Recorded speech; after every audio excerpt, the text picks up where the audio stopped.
Hello, everyone. Welcome back to Speak Up's Black Kids Can't Wait Lunch and Learn. This is where we hit you hard with a quick 30 minutes of info, some things to think about, some things to go out into your community and get active on, some things to show up at your school and talk to your principal or your teacher about, some things for you to get your whole community together. All of you that's going to the same school and say we have these needs and go in as a group. I know I never said that before, but that's what we need to be doing, right? Because there's power in numbers. Sometimes when you show up alone, it's not enough. But if 10 of you show up, some action is going to be taken. So today is a little bit different. I'm excited about the show today. I am your host, Angel Tyree. If you've been coming to these shows, you know that's me. You know I am not the expert, but I am a mom of a middle school child. And so I'm in this with you. Today is going to be a little different. I know I normally have 3 or 4 panelists, but we have something special. This is like an in conversation. It's just a little more sort of personal and one-on-one because we have someone so extraordinary here today. I really don't think 30 minutes is going to be enough time, but it's what we got. So that's what we're going to roll with. So without further ado, let me introduce you guys to our guest today. Our guest today is Professor and Dr. Tyrone Howard. And he is Professor of Education at UCLA in the Graduate School of Education and Information Studies Urban Schooling Division. That means he knows a lot about us folk in school. And in higher level school, we got to get through this lower level school to get to the higher level school. And we all trying to get there, right? So he is also the director and founder of the Black Male Institute at UCLA, which is an interdisciplinary cadre of scholars, practitioners, community members, and policymakers dedicated to improving the educational experiences and life chances of Black males. Ooh, if you got a son like me, you need a guy like this talking to you about how to get him up there where he is. Anyway, there's so much more I could tell you about him, but I'm not. Do your research. Go on Google. It tells you so much. Just Google it. And we don't want to use this time talking about all the amazing things he's done, although he was at... Does anyone know what that is? It's the Ohio State University. I'm an Ohio native. Grew up on that campus. So without further ado, welcome, Dr. Howard. Thank you for joining us today. Angel, O-H. Go Bucks. I'm a Buckeye at heart. How you doing today? I'm very, very good today. How are you? I'm great. I'm ready to get into this conversation. I'm so looking forward to this. Let's do it. Let's do it. Thank you so much for joining us today. We've been having these conversations for the course of a couple of months now, it seems. And we have invited like some really great guests on who are doing amazing work for children of color, specifically Black kids in public schools across the United States. It all began because of the report that Speak Up did on Black kids in LA Unified School District. But as we talked about doing this series, we talked about this isn't exclusive to LA Unified students. This is really a public school problem across the United States. So whether you're here in LA or, you're in Ohio where I grew up, or you're in Wyoming, if you're a Black kid in public school, oftentimes the challenges are stacked up against you. So we want to talk about how we break down some of that, break through some of that, and get our kids performing better in school. What we do know is it's not because they can't perform better in school. So our topic today is, what are the major obstacles to eradicating racism in public school systems, and how do we surmount them? I'm gonna tell you, I didn't come up with that because that's a loaded question and it's a lot. But let's talk about it. Let's start in the beginning of it. So we're talking about the major obstacles to eradicating racism in school. Right. Yes. Let's start there. So I think it's a bold and important step to acknowledge that racism exists in schools. Many folks still are fighting that whole narrative that racism exists. And so that's part of our challenge. As we're trying to create more inclusive, more affirming, more humanizing spaces for Black children, there are folks out there who still believe that these are schools that are all fair and all equitable and all supportive of all students. We have a long history in this country, Angel, as you well know, of Black children always being seen and being treated as others. I think we can talk about institutional racism, where Black children were not allowed to have access to education for years in this country. Institutional racism, where we had Jim Crow laws that made it separate, but we know certainly not equal in this country. We've had institutional racism that has put real hardcore mechanisms in place that did not give Black children the opportunity to get the same access and opportunities as white students. But then we also have interpersonal racism, where even when Black children have been in schools, they've encountered teachers and administrators and counselors who see Black children as less than, who don't give Black children the same sets of high expectations, who are outright hostile towards Black children, who hold all kinds of just really pathological beliefs about Black children. So we can talk institutional racism at the higher end level, or we can talk about the everyday types of racism that Black children have and continue to face in schools. So trying to help folks understand that is the hard part. That's why the report that Speak Up came out with was so powerful, because it documented, it provided data. For years, folks have said, well, can you prove to us that it's happening? Well, that's not a hard thing to do. The data comes to us every single day when our babies come home and tell us the things that their teachers have said. The data comes to us when parents and caregivers show up and they get treated like third, fourth class citizens at schools. The data shows up when we see lower academic outcomes for Black students that are not about their potential and promise. It's about the ways in which there's such apathetic teaching that they oftentimes receive. So we can talk about so many levels of how racism manifests itself. But I also want to be clear, Angel, that it's not just the in-your-face, blatant sort of, overt racism that hurts our children. It's also the subtle kinds of, nice people. I care about all children. I love Black children, but yet I'm not going to challenge Black children. I'm not going to teach Black children. I'm not going to give them recommendations for gifted and talented. I don't think they're worthy of being in AP and honors classes. It's that kind of sort of covert racism that is equally as damaging to our children. And we need to call both of those on the carpet. I mean, right on. That was so loaded what you said there, but it brings me to my first video clip that I want to show. And one of the questions that I asked in a previous panel is, what does racism look like in school? Because as a Black parent of a pretty tall Black boy, which is what some of society considers threatening, dark skin, crazy hair, he's with the times, right? But I see how he's looked at in schools, and I see how he was handled in schools. And so I asked one of the questions, like, what does racism look like in school? Because parents don't always want to go in and call the race card. They want to make sure they're calling it right when they go in and call it, because that's the expectation that they'll put everything on race. So, if you want to cue up the first clip for us, we'll just look at some of the response to that, and then let's talk about it. On the ground level, it looks like out of every 100 suspensions, right, 60 or 70 of those are Black kids in a district where they're a third of that. Got it. It's evident.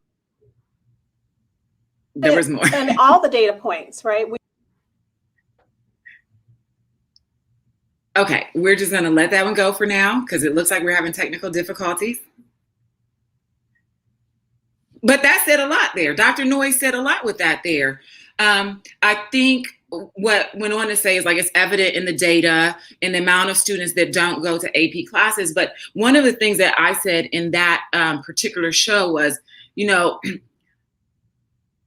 when I show up to the school and I say, has anyone noticed, my son was making A's in math and suddenly he's making F's, and this all happened in 1 year?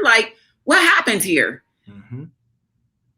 I want to make sure it's not about his math skills. It's about what's happening in the classroom. Mm-hmm. So how do Black parents come in and address the race issue? How do they know it's a race issue? Yeah. And then how do they come in and address it so that they see results for their student? Yeah, that's a great question, Angel. I think one of the more powerful things we can do, one of the most important things we can do, is talk to our kids and ask them questions and query about their experiences, because our young people are brilliant beyond our wildest imaginations. And they see the differences. They feel the disparities in terms of how they're treated compared to how their peers are treated. I got 4 children, 3 sons, 1 daughter. And I can tell you how many times they would say things to me like, Dad, my teacher always says good job well done to other kids, but never says it to me, right? Or Dad, my teacher, told those kids when they finished in a hurry that they could then go out to play. But when I finished my work, she told me to go sit back down and redo it. So when you hear these accounts from our young people, believe them. Believe them. Don't just dismiss it. Don't just ignore it. Begin to get all your data points. My middle son used to say, Dad, my teacher always finds a reason to put my name up on the board.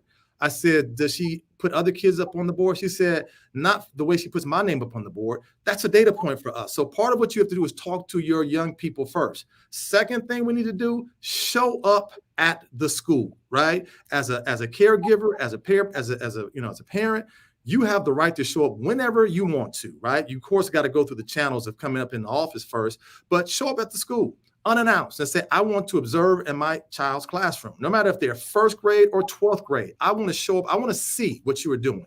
I want to observe your instruction. You have to be present. Now, here's the third part is the harder part, because part of what we do, and Danny Solorzano writes about this when he talks about racial microaggressions. He says for Black folk and other folk of color, what's hard is that you see something happening with your child and you don't want to always go to race first. Right. You're thinking, wait, is my child being treated because of their height?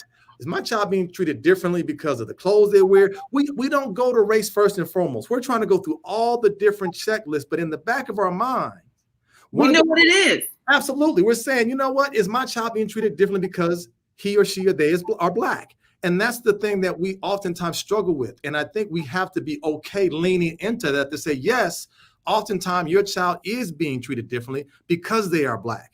And part of what you have to then explain to your teacher or to your son or daughter's teacher is, let me give you 4 or 5 different examples of what my child brought to me that says that he or she feels different. Now, here's the rub with that, Angel, and you know this, is that then when you level that charge, you then think, is my child going to face retribution from that teacher when I'm no longer there? So that's why we kind of hedge a bit. We're thinking, okay, I want to sort of really share with my son or daughter's teacher what they've told me.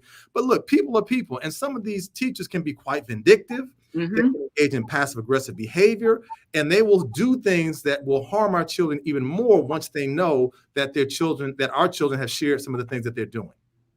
I mean, right on.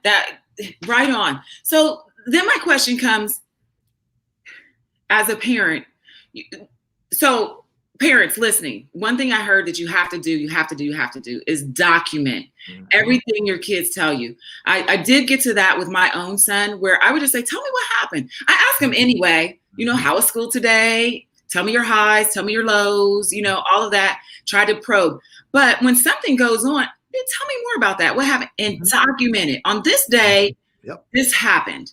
On this day. So when you actually go in, you're like, well, on this day, this happened. And on this day, you're not like, well, he says this and that. Like, you're really clear on what they, and get as much detail as you can when they're freshly home from school, before they forget about it, when they're still feeling icky about it. That's when you get as much information as you can from them, and you document it. Because what I've learned is you need like a list of documents for them to finally even agree that there might be something there. The first thing or two you say, they're going to just brush it off. Oh, that was this or that was that. Right. They're going to dismiss you. Yep. The other thing I heard you say that's really important, and I do have a question coming out of this, but was be present on campus. Yes. And so I'm always, my dad taught me that. My dad, when I was in high school, I was like, does he go to high school here? Does he have anything else to do? Right. But he made himself so present that all the administrators knew him. He volunteered at everything he could volunteer at. But as an adult, I understand what he was doing. He was making she's got someone on her team. That's right. The school needs to know that your child has someone on their team and has someone that's going to advocate for them and has someone watching their back. So they can't just do anything. So I was at the school so often, I volunteered at everything I can volunteer at. And I understand every parent can't do that. I understand you may be watching and saying, I got to work and whatever, but find the time to go sit and have lunch. I would just go, I'm going to have lunch with you today. I'm just going to sit, bring my lunch. I'm having lunch with you and your friends because I want to know How's it going? I don't want your friends to see me. Mhm. So be present as much as you can. I understand work sometimes plays into there, but find time when you can, even if on your lunch break, get to the school and say, I'm just going to have lunch with my kid. Mhm. And that way you get more of a pulse of what's happening at school, and the school knows your kid has someone on their team. Mhm. They need to know that because they're less likely to bother your kid. But Yes. on the whole, yes. That's the point. Yeah. So you just, I mean, what you said is so powerfully important, Angel. Yes, presence matters. It's the squeaky wheel that gets the grease. And when you are constantly there and present, and teachers and administrators see you, your child is far less likely to be sort of targeted, right? Your child is far less likely to be surveilled and treated less than. But the concern that I have is the very point you just raised. But then what about the other children whose parents can't show up, right? And I should not have to be here every day for you to do right by my child. This should be what you do on a regular basis. But that's just the reality of it. Yeah. And for those caregivers and those parents who can't be there, I think there are other ways of being present.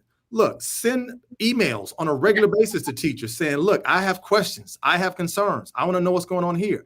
I know some teachers who said that parents give them their cell phone numbers and they text their teachers. You can be engaged and you can be a participant and you can be present without physically having to be there. Now in the world of Zoom, you can send a Zoom link to, you can ask the teacher, can you send me a Zoom link? I want to meet with you after hours to find out about this homework assignment that my son or daughter has. There's more ways to be accessible to teachers now than ever before, but it does require our teachers, our students' teachers knowing that, look, there is somebody here advocating for our children, because here's the narrative. The narrative is also centered on the fact that many teachers believe these Black kids don't have parents who are involved. These Black kids don't have parents who are educated. These Black kids don't have parents who really are concerned about their education. I've heard these things being said by educators, right? And so we have to show and prove that, look, don't mess with ours, because we will show up and we can play nice, or we can show up and we can be on 10, and that's not always going to have a good result. But the bottom line is we will defend our babies harder than anybody out there. We just want you to do right by ours. And here's the litmus test. Do you give our babies the same time, attention, love, care, concern, and effort that you would expect somebody to give to your babies? Bam. There you have it. Bam. We could go on and on that, but I want to start to expand the conversation. There's so much. We could talk hours just on this alone. But so let's just talk in the broader scope, of like the babies that are not one-on-one, but all the babies, yes. I'm concerned about all of the Black kids sitting in school who are not getting what they need. And I've heard time and time again, heard so many times that the reason the Black kids fall behind is, one, they're incapable, or two, they just don't have the involvement. Their parents don't care. There's no one at home that cares, which is often untrue. Even if the parent is having some issues, there's usually someone, a grandparent, an auntie, an uncle. There's usually someone. And so be active. But I want to move on to, because this racism in the classroom isn't just isolated to the classroom. It's racism that it's just embedded in the system, from administration, from the district, from the larger scale of how Black kids are treated in school, period. So I don't know if Katie, can we try the next video or can we not? The next video really speaks to kind of what we talked about. Let's try video 2. If it doesn't work, we'll just move on without video for the rest of the program, which I think we could do that anyway. Absolutely. We got this. Yeah. Empowered. I think parents should be in power. And those are two different concepts, two wildly different concepts.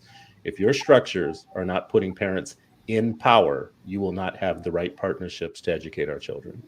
And what would happen, right, if we encourage parents to secede the system that they are in and demand schools that are reflective of their children, right? I think one of the areas that the system has definitely failed is in empowering parents to understand how to get what they need. If you call twice and you don't get what you need, take to social media and put some school's name on it, because I promise you, they call back when the whole world is looking at their name sitting in lights on social media, right? And Caucasian and rich parents have learned this, right? They have learned that their pull, right, matters. And so how do we equip African-American parents and Black parents to use their voices to get what they need for their children? Because I think it's going to take them and the kids telling us, what do you want at school every day? And then building it for them, by them. Well, we didn't see it, but we heard it. That's right. Yeah. One of the things that Chris said that just stuck with me completely. I don't believe that parents should be empowered. I think parents should be. I think we can cut that. Yeah. It just really stuck with me is parents shouldn't be empowered. They should be in power. Yeah. That's powerful. That says a lot, because my takeaway is on that, Angel, is that empower means that, listen, if our children don't show up, schools can't operate. Schools can't serve schools can't serve young people when they're not there. That's why in this moment, I found it so fascinating that folks have been caught up in this whole charter versus non-charter debate and discussion. And folks have asked me, well, Dr. Howard, are you pro-charter? Are you pro? I said, listen, I'm pro-children. And one of the things, whether you like charters or not, is what it has done. It is for schools, traditional public schools in particular, to have to say, what is it that we offer for your children to be at this school? Before, you just had to go, like, I just went to the neighborhood school because that was the neighborhood school, right? Yep. Now, parents have more power, right? And if I don't like what's happening in my neighborhood school, and if there's a better option there, that I can explore that option. Now, I'm not all about this school choice thing. That's a different discussion. But I like the idea about giving parents power, where schools have to be able to tell you, what is it that we will do uniquely for your Black child? How will we sort of cater to his or her or their needs? How will we ensure they get the academic enrichment that they so desperately need and deserve, right? It's a different type of discussion now, because schools, we're seeing a lot of traditional public schools, there's a significant decline in enrollment. At LAUSD, enrollment has been declining. Now the numbers are close to like 420,000 students. It used to be as high as 650,000, because now you're seeing parents saying, you know what? Not only is this not the right place for my child, but now, because of what we've seen during the pandemic, some Black parents are saying, I can do this better in my own home. The number of children who are being homeschooled who are Black has increased about 15% in the last 18 months. Black parents are saying, why send my child to this school that's going to be racially hostile? That's going to traumatize them. That's right. Academically dismissive, right? I've got to constantly have these battles and fights when I can do this better on my own at home. And to me, that says parents, again, are in power. Yeah. And one of the things that I think a lot of parents don't have a grasp on and don't really understand is that public schools get money per head, per butt and seat. So when your child is not there, even absent for one day, they lose money for that one day that your child is absent. You pull your child from that school, they've lost all that funding for that child for the rest of the year. So I think parents don't understand the money that is also associated with your child in that school. And that does give you a very powerful voice, because when you pull your kid from that school, you're pulling funding from that school. So we do get the right to demand from our funding via our child in the seat at that school, what happens with our child in that school. That's right. We do. And I think that's one of the empower things that parents just don't even understand. They don't have a grasp on that happening. So you should know that, like, your child going to public school, charter school, like they get funding for your kid being there every day. That's right. And to me, this is such an important point, Angel. I don't want to lose this, because that's also the other reason why I tell teachers you should do right by Black children. Because if you get 15, 20 Black parents who decide, I'm taking my kids out, each of those children, to your point, has dollar signs attached to them. And once you see a mass exodus of students as enrollment starts to decline, then schools have to make hard decisions about positions being cut. So if I'm the last person hired as a teacher and I don't do well by young people to the point where you start to see an exodus of children, guess what? My principal might say, we can't bring you back because we've seen a mass exodus. So there's a dollars and cents reality to this situation. I think you're right. Caregivers and parents need to recognize that your child has value in terms of how the school sees them. And if you are sort of really, just sophisticated enough with that, if it's not working for you, don't tolerate it. Don't put up with it. You can try to make it work with the school, but don't be afraid to look for something else. Absolutely. It's no different than you thinking about where you spend your money, how you spend your money. It is the same. And I just feel like parents, you should know that. I feel like we're going to run out of time before we get to all the things I want to talk about. I want to talk about the broader, like, racism in a systemic way that's broader. So you spoke about, we used to go to our neighborhood schools, but our neighborhood schools are broken down based on how we were living, which mostly meant when I was in school, it definitely meant that I went to the Black school because I lived in a Black neighborhood. And those are historically the underserved, underfunded, under-resourced schools. So I don't even know how we segue into this, but we got so little time. I do want to touch on, like, the larger scope of how racism affects your student in the school and what we can begin to do about that. And I'm only asking to do this in a few, but I know. I just, people always say to me, well, Dr. Howard, why do you make it about racism? Why is it always about racism? I'm sorry, but racism and race has been a part of this country since its inception. So our refusal to talk about race and racism is part of the problem. When, we did a report 2 years ago, my colleagues here at the Center for the Transformation of Schools, myself and Pedro Noguera, and we talked about issues beyond the school. So when we look at the data, what's deeply troubling is that Black children, Black people face so many challenges that are steeped in racism before they even get to schools. So we know that Black women, for example, have higher mortality rates than anybody else. Why? Because Black women don't get the kind of education and supports that they need to ensure that they're going to carry their child to full term. We know that Black children have higher rates of low birth weight than any other group of children, right? So again, we know that we're seeing more because, again, the quality of medical opportunities for Black women is not what it should be compared to other women. We know that the quality of the air, we found this in our report, that Black children are more likely to attend schools that are in these areas that are what they call environmentally sort of hostile zones, where they're more likely to breathe in toxic air. They're closer to toxic landfills, which means that our children have about 3 times a higher rate of asthma than non-Black children. So this is where environmental racism, this is where lack of investments in communities where Black children and Black families live are apparent. This is about medical racism, where Black women don't get the same kind of treatment and opportunities as other women do.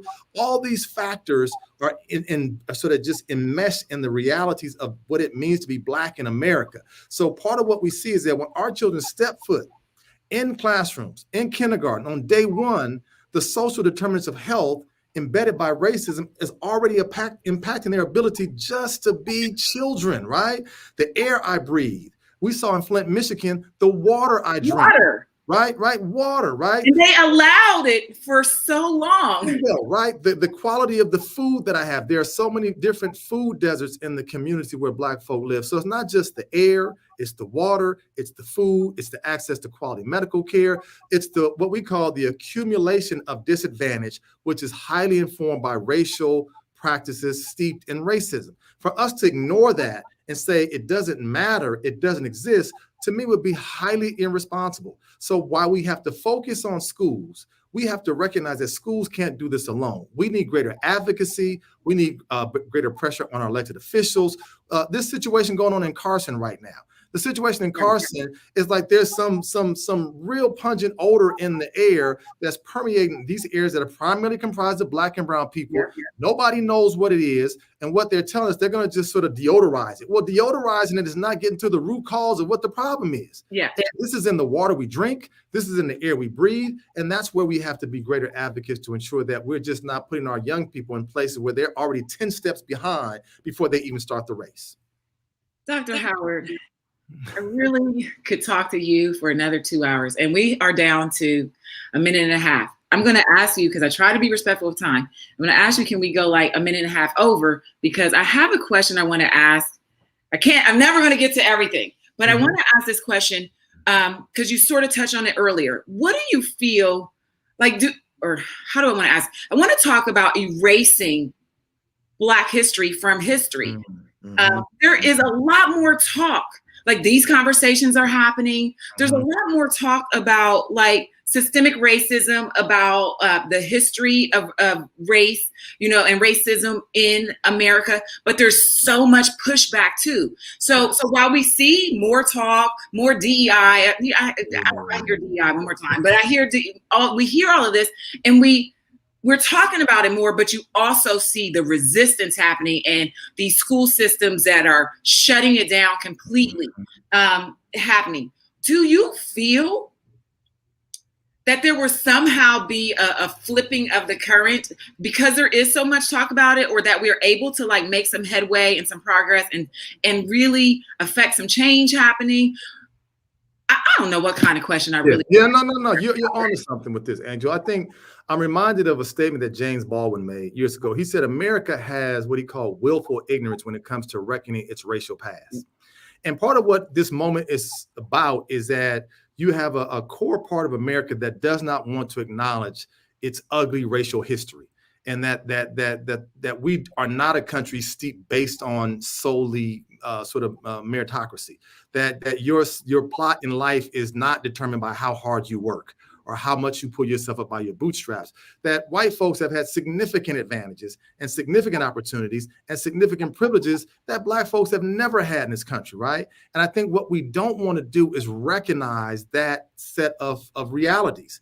And so that's what this whole sort of erasure is about. Let's not talk about race. Let's not talk about racism. Let's act as if we started from the same place. Let's act as if we started with the same opportunities. Yes. Let's act as if we had the same sort of options available to us when we know that's not the reality. So the very folks who are most like opposed to race and talking racism in schools are the very folks who don't recognize that their privileges and their opportunities have come largely in part because of the disadvantages and the dehumanizing of what has happened to Black and brown folks in this country for over 4 centuries. So until we can sort of really grapple with that racist past, we're never going to be able to harmoniously move forward as a collective future. We're just not.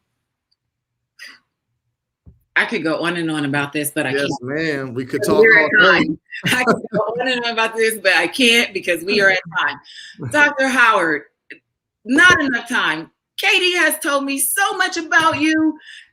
I know exactly why. You're so amazing. Thank you so much for being a part of this show, being a part of this conversation. If you are out there watching and you have come back week after week or every other week or however often we do it, thank you, because it's your showing up that is going to affect any change that's going to happen. Because the more you hear this, the more you are equipped with knowledge to do what you can do. We all can't do the same thing, but the little pieces matter just as much as the big pieces mattering. So keep showing up, keep sharing it with your friends, keep having discussions about it, keep showing up at your school, show up at educational board meetings, vote. Get behind some good school board members when elections and campaigns are happening, someone who you can rally behind and put some support behind. We need all the angles. Like, we're not going to shift this from one way. Like, we need people coming in from every way to just shift this. And so keep showing up. I know we've not collected this and said, this is what we're going to do, because we don't know yet.